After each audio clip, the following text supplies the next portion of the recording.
સતત ધોધમાર વરસાદ બાદ બેંગલુરુમાં પૂર જેવી પરિસ્થિતિ, 3ના મોત, 500થી વધુ ઘર ડૂબ્યા.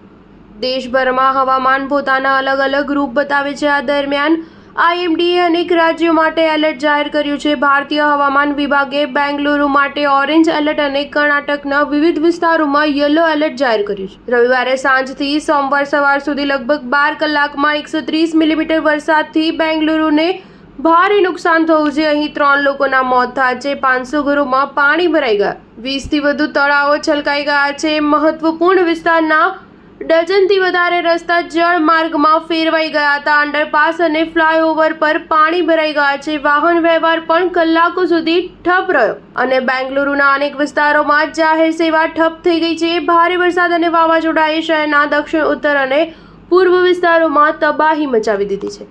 હવામાન વિભાગે આવનારા 5 દિવસો સુધી બેંગલુરુમાં ભારે વરસાદનું અનુમાન લગાવ્યું છે. BBMPના ચીફ કમિશનર મહેશ્વર રાવે તેને એક દાયકામાં બીજા નંબરનો સૌથી વધુ વરસાદ ગણાવ્યો છે. વ્હાઇટફિલ્ડમાં હાઉસકીપિંગ સ્ટાફ તરીકે કામ કરતી 32 વર્ષીય શશિકલાનું તેમની ઓફિસ પાસે આવેલી ઇમારતની દિવાલ ધરાશાયી થવાથી મોત થયું હતું. મુખ્યમંત્રીએ તેમના પરિવારને 5 લાખ રૂપિયાના વળતરની જાહેરાત કરી છે. મહાદેવપુરામાં ઓછામાં ઓછા 10 સ્થળોએ ભારે પૂર આવ્યું. સાઈસે લેઆઉટથી ફરીથી સંપૂર્ણપણે ડૂબી ગયું. રાહત કામગીરી માટે અધિકારીઓએ 6 ટ્રેક્ટર, 2 JCB, 3 ફાયર ટેન્ડર, 35 કર્મચારીઓ અને 2 SDRF બોટ તૈનાત કરી હતી. અસરગ્રસ્ત રહેવાસીઓને ખોરાક અને પાણીનું વિતરણ કરવામાં આવ્યું.